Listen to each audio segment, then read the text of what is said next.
Well, appreciate it. Yes. In Texas, they have a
Which is basically a board.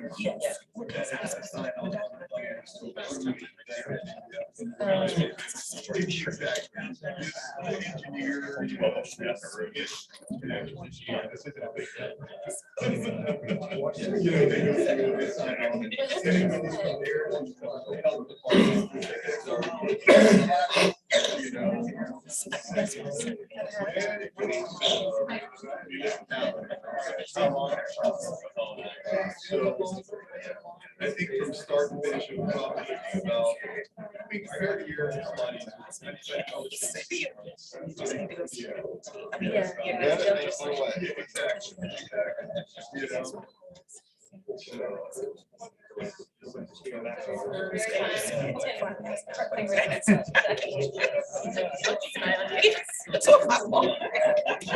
Oh my gosh, I'm sorry. That's so it's also just uncomfortable.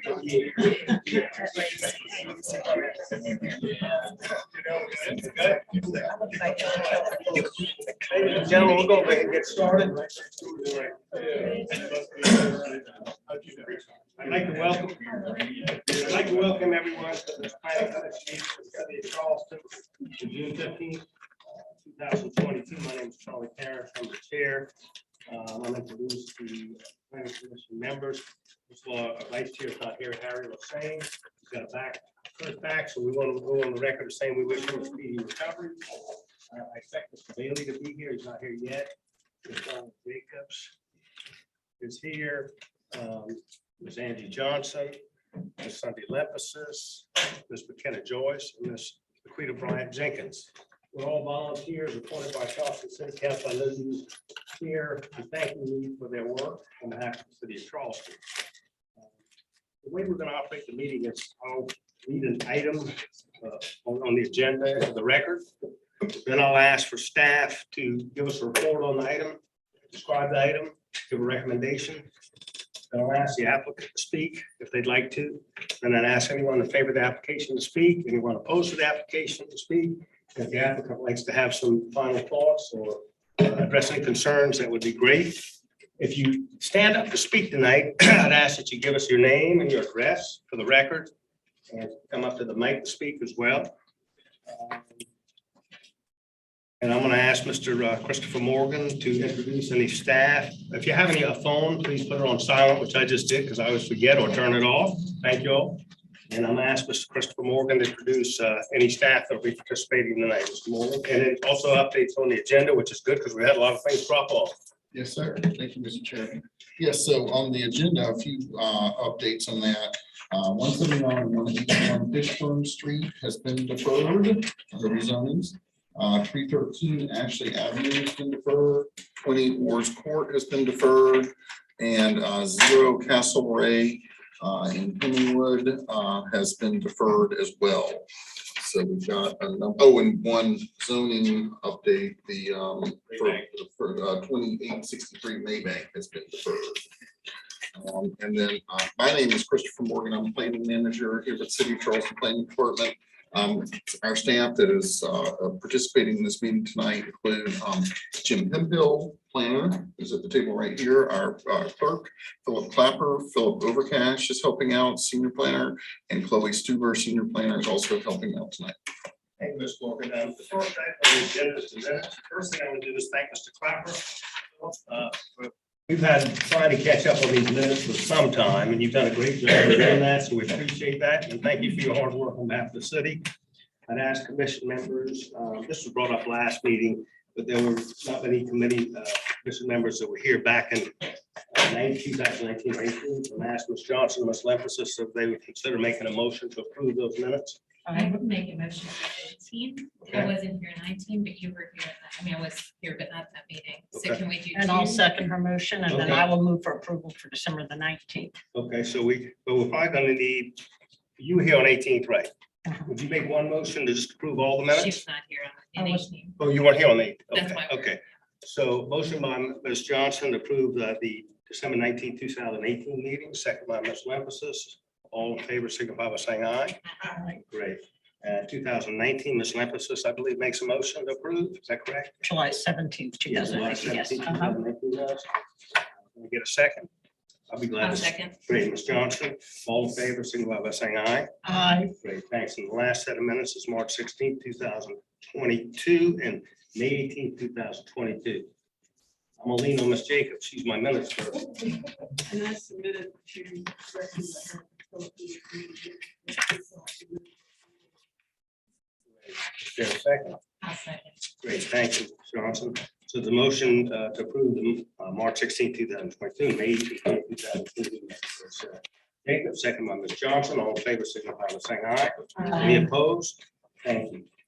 Number one on the item is rezonings. Number 124 North Market Street, downtown, that's what TMS number 45805, 04023, 021, 029, process 4678. Special zoning for 3-story and WP Old City Height District to 4-story Old City Height District. Mr. Moore. Mr. Chairman. So this is a little bit of an unusual one because essentially on this one, the city is the applicant. This relates to some height districts that our GIS did not necessarily have in exactly the right places. It deals with the transfer from original printed maps to GIS and where building lines were and where aerial showed things and things like that. So some of this is cleaning up some things related to the height districts, but another part of it is that the applicants are interested in a potential redevelopment on this site.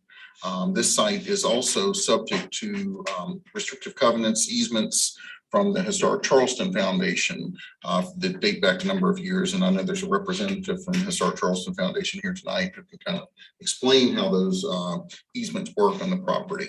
But essentially, the request is that we're going to clean up this site from having a combination of height districts, which include our 3-story district, our WP Old City Height District, and our 4-story district, to having the entire site be within the 4-story district. And ultimately, if there is some redevelopment here, I think that the public and the community in general would be pleased with the changes that happen on the site because of those easements that Historic Charleston Foundation holds. You know, there would be some changes to the structures that would make for a better corner in that location, better buildings in that location, things like that. Those aren't, of course, up for your purview tonight. Those will ultimately come to the Board of Architectural Review. But tonight, your purview is over making these amendments to the height districts in this area. And again, it would become all one height district of 4 stories here. Just to orient everyone, of course, East Bay Street is right here, running north-south beside the building. Most people may know this property as the old Art Institute property. There was a restaurant on the ground floor. I believe the entire building is vacant now, but it is across the street, Market Street, from the Customs House. It is catty cornered kind of from the Market Street sheds, and the Market Pavilion Hotel is on this corner of Market Street, and there are other buildings with commercial enterprises in the lining Market Street to the west. And then the Ports Authority has large warehouses to the north. That's part of the WP height districts, which were in place and created for those waterfront type of uses, and they really aren't appropriate to non-waterfront uses. So that's a good reason for us to work to try to get those corrected. And then, of course, this corner of the property is already in the 4-story district, and we have 4-story districts already across the street at Market Pavilion. And then you have a 3-story district for the Custom House, although the Custom House is a very imposing structure in itself and taller than most 2- or 3-story buildings in the city. And then you also have the 3-story carrying over here, and then 4-story across the street on East Bay in this area here. I hope you all can see my cursor moving around there. I'm happy to get up and point at the map in a little bit more detail if that's helpful. We do have some pictures of the area. Of course, this is in our city plan as city center. So that's the most intensive type of recommended future land use. Again, part of our comfort with taking the height up a little bit here because it is in the city center district. That's the area that would have the most intense uses, the greater heights, things like that. Here's an aerial image of the property, and there are structures on the property at present. I guess a 1980s era office building and commercial building, and then also a early, I think 20th century or maybe late 19th century building here. I know the folks from Historic Charleston can probably give us a little bit better info on that. But those are both part of the property and have been for many years. Here's a oblique image that shows the building that people probably recognize from East Bay as having been the Art Institute building. And then there's the historic structure to the rear. The property line, actually, it's hard to tell from this, but the property line actually goes behind this building here. And then here it is from street view, looking at that corner, the northeast corner. And you might remember that this is a very, very narrow, tight corner and sidewalk here. It's probably only about 4 feet of sidewalk, and you've got cars zipping by on East Bay Street. One of the things that ultimately may happen with the redevelopment is creating more room here at this intersection. And that's something we're very much in favor of. More room for pedestrians and more of a plaza feel that might open up some of the views to the Custom House down to the south. Here's a view looking at the building to the west. Here's the structure at present. And then here's the 4-story district across the street, the Market Pavilion Hotel, which actually ends up being a little bit taller structure than a 5-story structure that's immediately adjacent to it, that's a little bit older. And then you see the Market Street, the Market Shed buildings, and then the other commercial structures in the area. Here is a view looking north on East Bay, the subject property here, the historic structure that's also part of the subject property. And then the fact that once you get to about this point, you have a 4-story district across the street from all of this as well. And this is just what the future land use recommendations relate to in reference to city centers and the most intense types of uses and densities and greater heights. And our recommendation is for approval of this change. I think the Historic Charleston Foundation folks would like to make some comments and maybe can give you a little bit more of a sense of the easement situation on the property as well. You're going to do that now? I think it'd be helpful Okay, as part let's do of the that so we start. get a perspective. Yes, ma'am. Tell us who you are and thank you for being here. Good evening, Mr. Chairman and Commissioners. I'm Cashin Drolet with Historic Charleston Foundation, 40 East Bay Street. As Mr. Morgan described, the site in question at 24 North Market Street, or what we commonly call the Carroll Building, is located in 3 different city height districts. And the city staff has brought this application to the Planning Commission for a height rezoning to correct this mistake and to clean up the zoning map. Because the city is the applicant, HCF has taken no position on the height rezoning. We will defer to the city on the appropriate height district. That said, HCF holds a deed of conservation easement on the site, which imposes restrictive covenants on the use of and changes that can be made to the property, inclusive of erection of a new building or expansion of existing structures on the property, and also governs the open space above the land.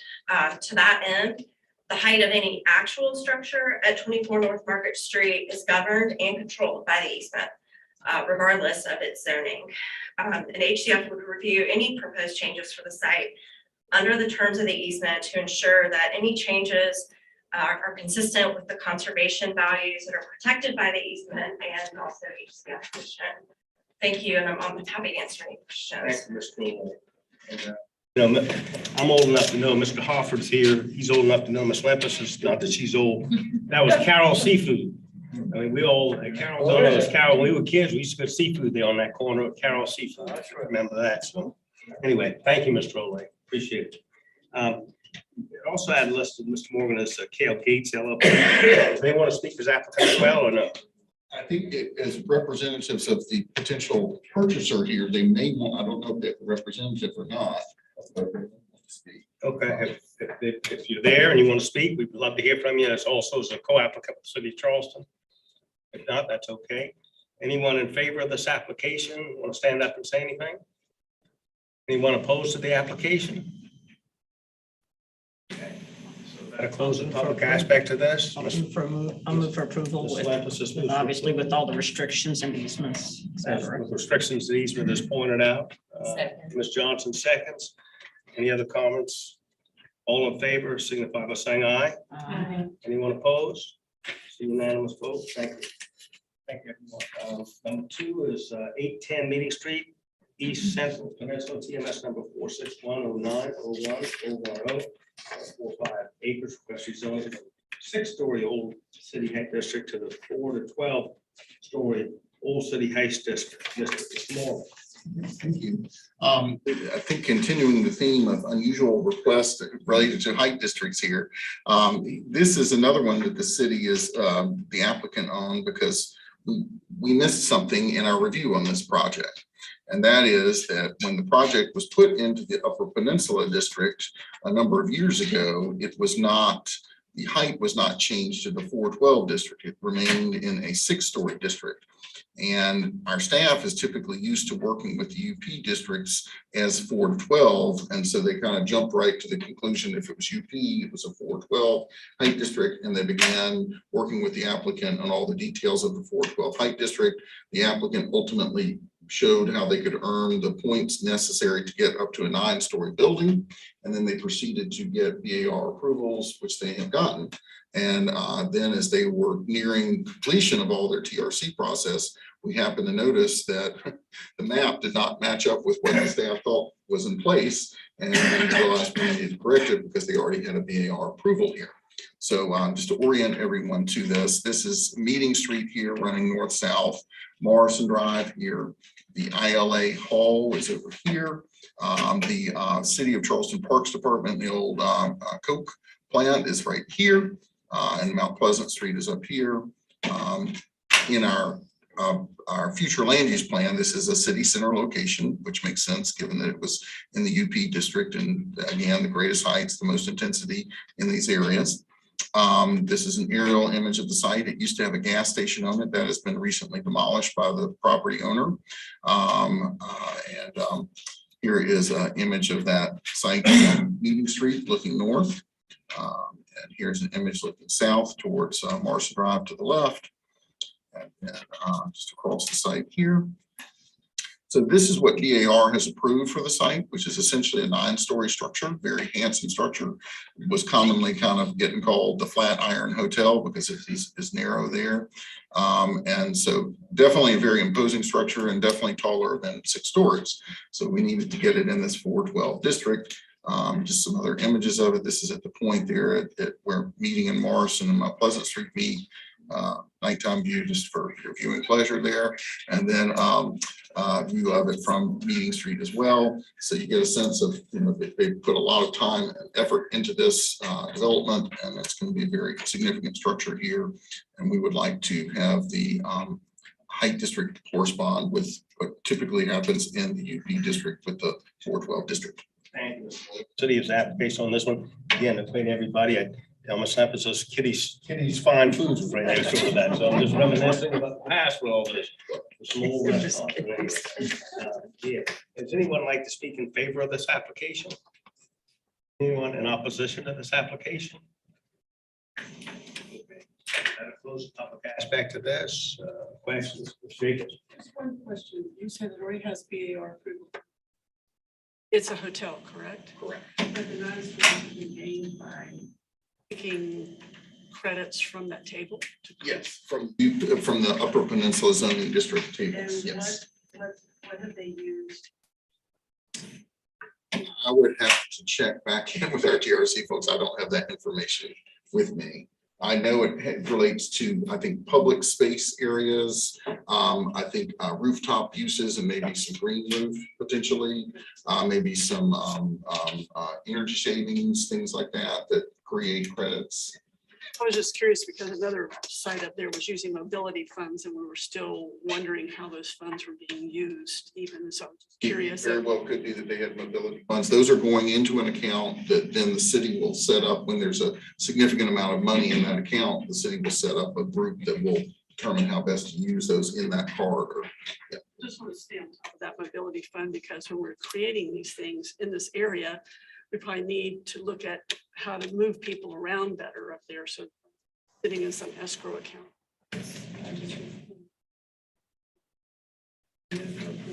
Great, Ms. Jacobs moves for approval. I'll second. Great, thank you, Ms. Joyce.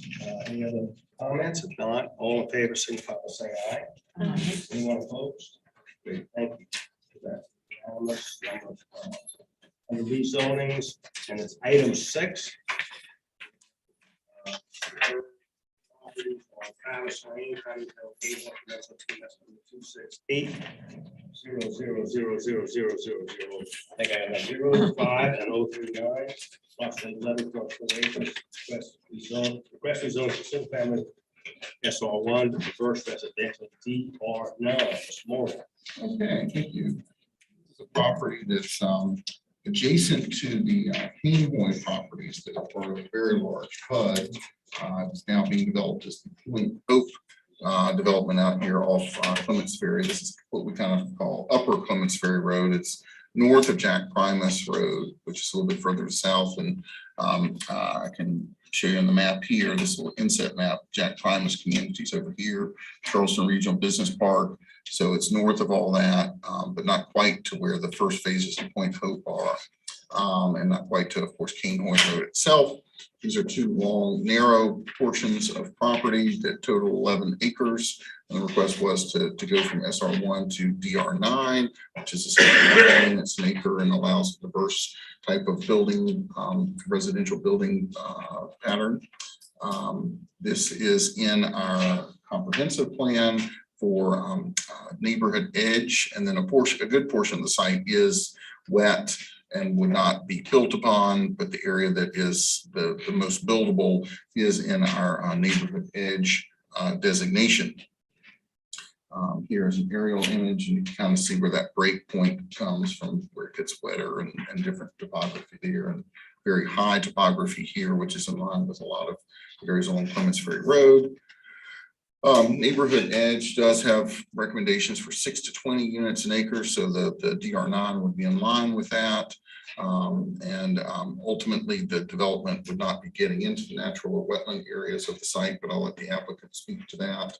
But given where this property is and the already in place future land use recommendation, our staff felt comfortable with it and was recommending for approval.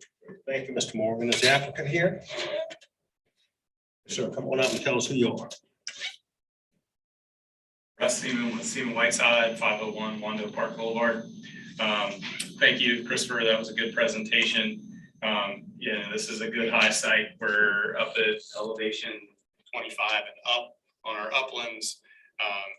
What we're asking for is in line with the comp plan.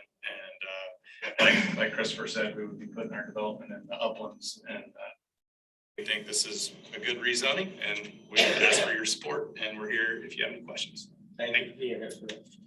Anyone like to speak in favor of this application? Anyone in opposition to this application? Not that it'll close the public aspect. Commission members, questions, comments, motions. Ms. Johnson move approval. Second. Second, Brian Jenkins. Any other comments, questions? Not, all in favor, signify by saying aye. Anyone opposed? And let's vote. Next item on the agenda is plan unit development plan amendments number 165 Barry Street, Charleston Village, Peninsula, TMS number 4.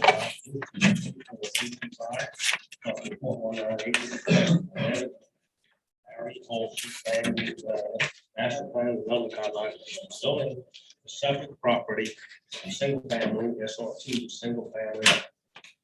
Residential Barry Charleston, SR5, HPUD, and by increasing maximum number of dwellings units from 21 to 23. Mr. Morgan, who's going to be, you going to do that? I'm going to present this one now. Thank you, sir. And this is a pretty simple amendment to this PUD. It's a small addition of a extra lot into the PUD and adding a couple of additional units based on that additional land area. You all are probably familiar with this development that has frontage on the Halsey Boulevard here across the lake here. Townhouses as well as single family and duplex type structures are part of the development that have led to, I guess, 21 units that have been built in this area, plus common open spaces. This is an adjoining parcel that has an older structure on it that I believe is in deteriorated condition. And this would, this addition would demolish that structure and add other buildings in line and in architectural keeping with the structures that have already been built in the PUD that is in place here. We'll show some images here. Of course, it's in our city plan as neighborhood recommendation, which is much in line with the rest of the PUD and with the rest of the Charleston Village area here. It's adjacent to campus recommendations that are part of the medical related developments. So this would, be the northernmost portion of the site that could be part of a PUD like this. So concluding it makes sense from that standpoint. There are some slides the applicant submitted, and I'll let them go through these a little bit more in a minute, but suffice to say that this is a fairly minor change to this PUD. I think we have the real character of the PUD in place for us now, in that the rest of it has been built, and I think folks know what it has delivered, and I think it has been viewed as a very attractive addition to the neighborhood here. You can see some of the green spaces that are within that. I'll let the applicant talk more about these slides, but I would add again 2 additional lots based on this, the land area that would be added, and they do have support from the HOA for this. And here's the structure, and it's a street view of the property that would be added to it. And you can see the PUD developed properties and structures to the left on this slide. And here again is more of the PUD, some of the townhouses and other residential structures. And across the street, adjacent to the north, some of the properties that are owned by medical district entities. And it is in our neighborhood. It's our neighborhood recommendation, as I mentioned, from the comprehensive plan. And our recommendation is for approval. Thank you, Mr. Morgan's applicant here. Mr. Halford. Good evening, everybody. Nice to see you. My name is Hank Halford, Bitter Halford Construction Company, and we're the original developers of the site. And it's taken us about 6 or 7 years to build it out. I had 1 lot left, and Mr. Colin Colbert, who lives about 2 blocks down, asked about buying that to build a home. I sold it to him, so I have no financial interest in how this is resolved. I'm just here to the application because I think it's the right thing to do. When we first started putting this whole project together, we tried to purchase this adjoining lot, and the seller just wouldn't, the owner didn't want to sell. It's been a neglected piece of property, college rentals and trash and parties and things that have been a problem for us over the years. Colin was able to secure a contract to purchase that property, came to me and said, hey, we'd like to see if we can fold it into the Halsey Park HOA. We originally were allowed somewhere around 30-something units, and we took the center of our property and did a park in the middle. So we did less units than we could have done originally. I told Colin that I would present this as a PUD. as an amendment to the request with the city. So I'm here to support and ask you to approve this. So he's purchased a lot, the last lot that was left in Halsey Park, then he's purchased one next to it. He'd like to combine it into 3 units. And there is an existing home next to it that we built, and the owners here, we've met with him 3 or 4 times. We've agreed to provide additional setbacks in the front to give his home some breathing room. And we've imposed additional setbacks on the side, so we're not right up next to him. If that lot is not brought into this PUD, it will have the right to have accessory buildings 3 feet off the property line directly next to his house, which would, in my opinion, be a worse situation. And so we think this is a better resolution. He doesn't necessarily agree with this, I think, but here we are. We've contacted the neighborhood association, worked with the homeowners HOA association. They've all approved and agreed and think this would be a great addition to this development and to this neighborhood. So to support the application, ask you to approve it. Colin would like to present his plans. You are, and go ahead. My name is Colin Colbert with CKC Properties. Hank basically told the story of how we got to this point, and we have met with all the adjacent neighbors. We have support from Haygood across the street, who owns his personal house and the office across the street. We were unable to get in touch with Roper, who owns the Thomas Bennett house in the parking lot behind, but I assume they don't have anything to say poorly against this project. And then obviously the HOA is supporting us in the Halsey Park development. But our goal was to try to extend what is a beautiful development in that Hank did next door. And part of the beauty of that is that they did a central green space, and then they have these living courts throughout the development that allow gathering places that aren't for houses that aren't necessarily adjacent to the green space. So our goal was to do that in front of 64 Berry, where you see the easement drive going in, and then you split off from there and drive to your own lot there. We think it's going to be good to keep the design in keeping with what's there currently. Did a wonderful job. We just want to continue as that on the property adjacent. Thank you, sir. Thank you. Does anyone like to speak in favor of the application? Anyone like to speak in opposition to the application? Yes, sir. Come on up. Thank you, Mr. Chairman. Hamlin O'Kelly from Hughes Byers and Taylor. My home address is 104 Mary Ellen Drive, office address 652 Coleman. I do not have COVID. I just have a cold. So I just wanted it sound a little froggy. Thank you, sir. We don't think y'all have the whole story here. I'm here with one of the neighbors who owns one of the properties at Halsey Park. His name is Dean. He submitted comments to you all, which should be in your package. The amendment seeks to add 2 lots, basically, where there are 1 lot in existence. The addition effectively rezones the property.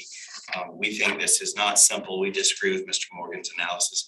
We don't think this is minor. This adds 2 additional structures to the back behind my client's property.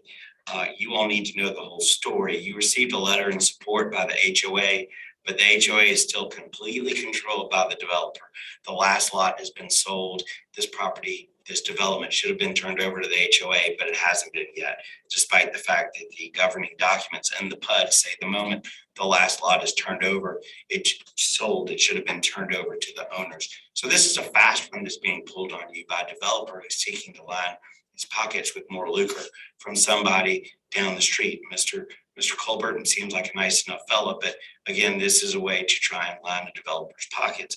What this should be done is they should be coming to you all through the BZA process to try and get a variance. But hey, let's wink and nod and get it through quickly through you all through a PUD amendment, which they've convinced the city is minor. It's not minor. The property, as you all know, that part of town is very low. Adding more hardscape and more impervious surface is just going to increase the flooding, which floods on that part of Charleston and what I grew up calling spring tides, but are now known as king tides on a fairly regular basis. So this again is all about the money. So if you follow the money, this is not a minor amendment, and this is going to be detrimental to those folks who already live in Halsey Park, who are again supposed to have the neighborhood turned over to them the moment this last lot sold, but it didn't happen. So just be careful. This is not minor. It's going to affect the neighbors, and not everyone at Halsey Park is in favor of this. Thank you, Mr. Chair. Thank you for being here. Anyone else would like to speak in opposition to the application? Or for the applicant like to address the concern? Yes, you know, I'm not a lawyer, but I've certainly read the documents and we've administered it according to all requirements. There's no financial benefit to me. I've sold a lot. Read the documents, you'll find out that it states that when the last home is built, the developer will turn over the property to the homeowners association. And that's what will happen when it's built. So I'm not required at this point. We elected a board for the homeowners, and there's a president, and he leads the group, and we work with them on a variety of fronts, and they control and administer all of the things that go on there. They're the ones that signed the letter. We went to them. They liked it and agreed to it and signed the letter. So I'm not lining pockets. We've already sold a lot. The documents that he references, he's not read them carefully enough to understand what they actually say. And we have met with quite a few people on this in that neighborhood. And our proposal, holding it into the PUD is the right way to approach this piece of property as it adjoins it. The property next to it is the governor's mansion where they have quite a few events. And so that's always a little bit of a negative with all the music and things. It can be a negative. So Colin's taking a little bit of a risk there. I'm under the impression that gentleman is actually selling his house now. So he may not even be there by the time any construction starts the way the real estate now. So I think there was an accurate presentation of the facts. Mr. Hoffer, I have a question. Would you explain where the two lots are, where the gentleman lives? So this is the current lot that we own and have sold. Okay. Closed. This gentleman, who lawyer just spoke, lives right here. Okay. He does have a 6-foot fence all the way around for his basement, which is kind of a loggia area. And then he has a side porch here. We agreed to our plan with Colin was to bring a driveway in here to give him space on the front. So this building now slides forward. And then currently this is the footprint of the existing building. And it's a mess. It's abandoned junk and things like that. So this next building would be built here, leaving this driveway in so that enter in, and this building would be here. We read the documents, I believe we wrote in additional setbacks on that side yard, and which Colin agreed to after we talked to this property owner here. If this was left as a single family home or lot, they would be able to build accessory guest quarters, pool houses, and things like that within 3 feet of the property line. So it could be worse. We're trying to make it as good as we can to be reasonable and fair to everybody. Okay, so I was just a little confused on where this gentleman lived. Thank you. If I could just respond to some of the comments. Yes, sir. Since you're, I guess, part of the application, that'd be fine. In regards to the lot coverage and the concerns about flooding, the lot coverage doesn't change whether it's in the PUD or in the current zoning. So you technically could cover just as much as a lot one way or another. So that's not accurate. And our goal when meeting with Dean, who I'm actually surprised to see here tonight because I didn't expect this concern when he put his house for sale, but we could build this front lot up to 2 feet off that back property line, which fronts his house. We shifted it to put the drive through there to try to help give him some space, obviously be neighborly, and then actually extended the setback from 0 to 6 feet on this side as part of the PUD to try to win him over. And unfortunately, it hasn't worked, but just so that you guys have all the information going into your decision. Thank you. That's going to close the public aspect of this. Questions, comments, or motion from commission members? Ms. Jacobs? Just have a question. The existing buildings that were there, they built? 1950s or 60s. We've already been approved for demolition by the ALR. Let's just, you're talking about the new developments? New development. Yeah, it was finished maybe 2 years ago. There was a previous owner out of Savannah, and he decided to move back. These guys bought it, so they just moved in, I don't know, about 6 months ago. So basically what's happened is this previous development is under an old stormwater management manual and the new one is this one. go through TRC, and this new development will be under new stormwater guidelines. Right, we have to. Right, exactly. So stormwater concerns sometimes might override even what they're proposing to us. Once We know they'll have to, yeah, this is the beginning, not the end. So they're much more stringent now than they were. Thank you, Ms. Jacobs. Any questions, comments, motions? I'm gonna move for approval. I completely understand but in looking at the plan, I think it's very reasonable. I think Thank you, Ms. Johnson. And I'll second Ms. Johnson because I believe that a variance is not the way to do this and that it absolutely needs to be incorporated as a PUD. It's more protected and everybody else is protected. So Thank you, Ms. Lempis. So there's a motion by Ms. Johnson, second by Ms. Lempis. Any other questions, comments? If not, all those in favor, signify by saying aye. Aye. Anyone opposed? That's unanimous. Thank you all for coming. I appreciate your time. Next item on the agenda is ordinance amendment. To amend Article 3, site regulations, Part 2, Old City Height District. Order protection. Zoning ordinance to amend section 54-306L.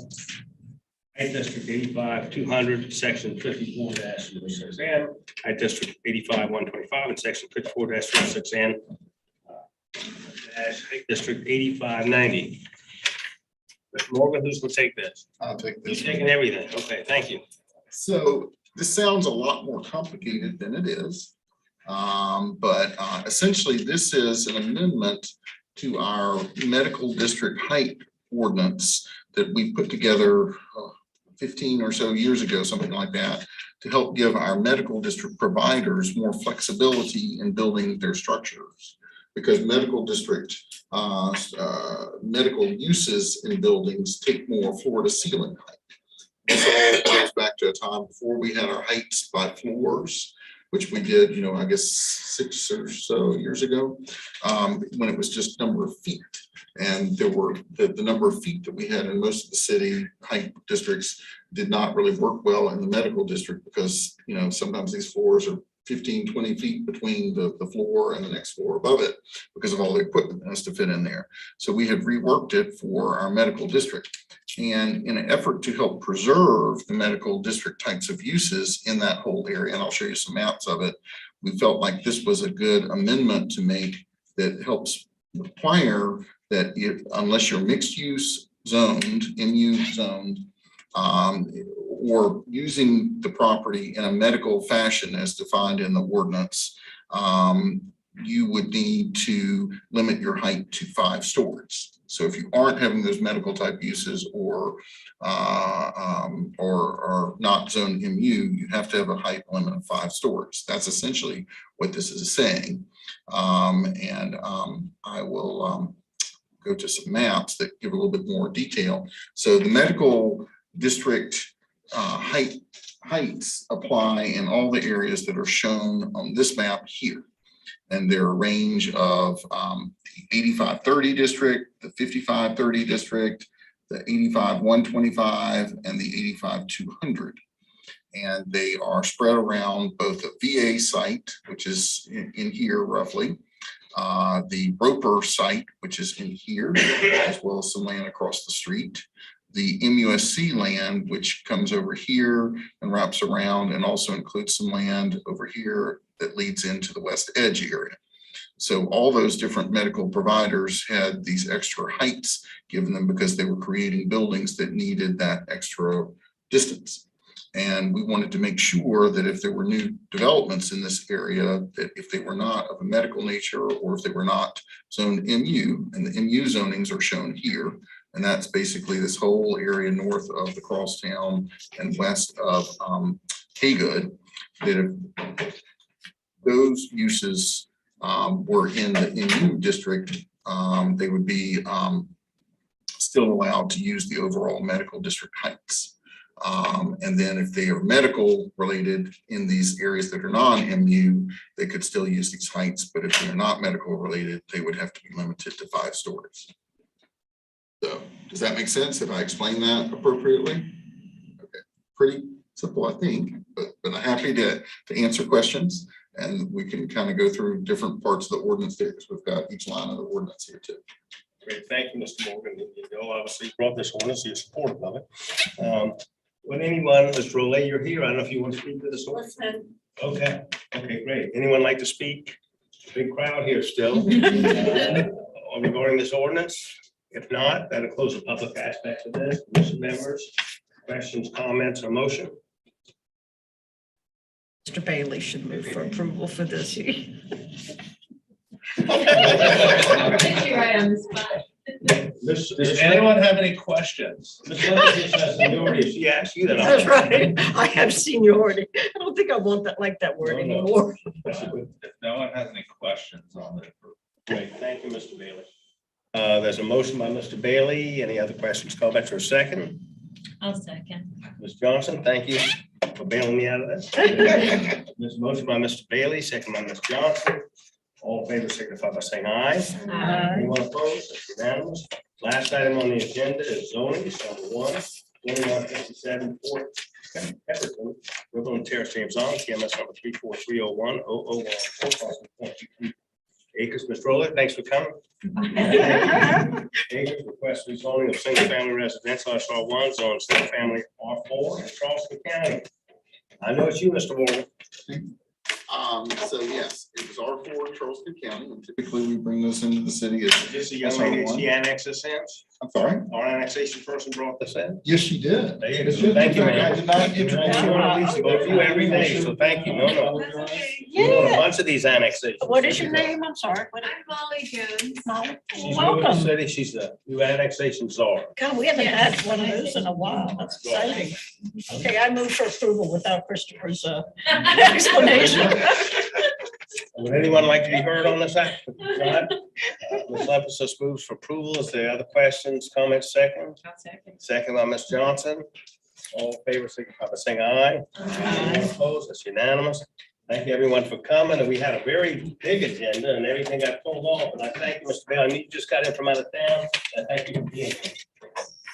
Oh, you know what, Mr. Morgan, any updates? We wanted to see if there's, get any updates on the zoning code rewrite or anything else?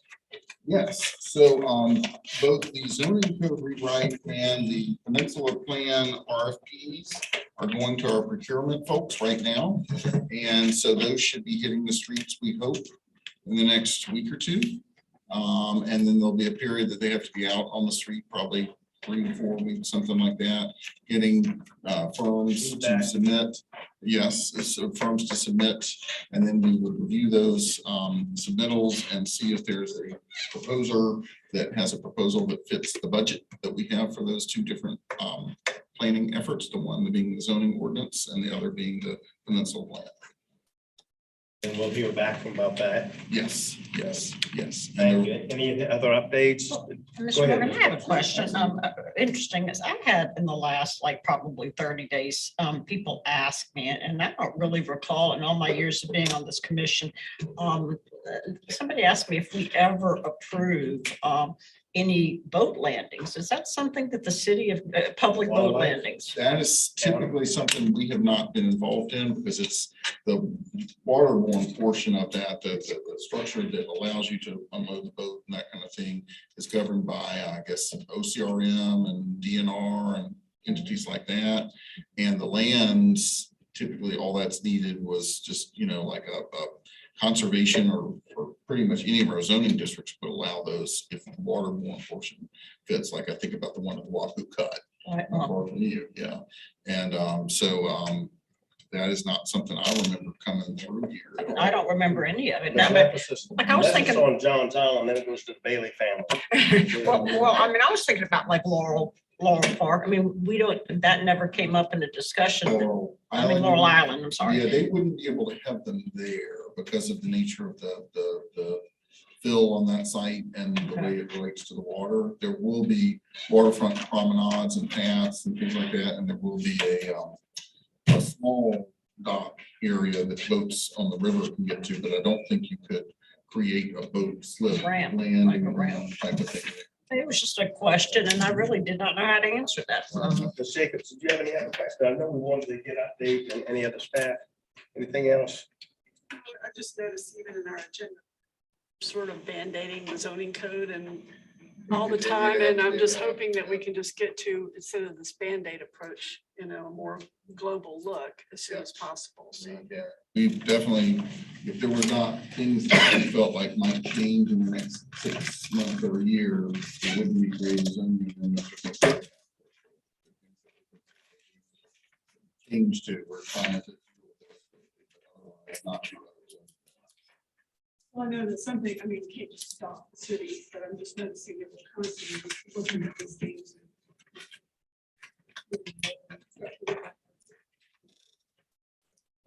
Thank you for everyone for coming tonight, and I hope everyone has a cool summer. As cool as it can Cooler be. than this. I was in Columbia. Thanks. Hot. It's still famous. I hated, I mean, I was in Carolina, and that was like the most, I could not wait to cross the Cosgrove Bridge and coming back from Columbia. On my dad. It went from 100 to 91, so I guess that's better. I went to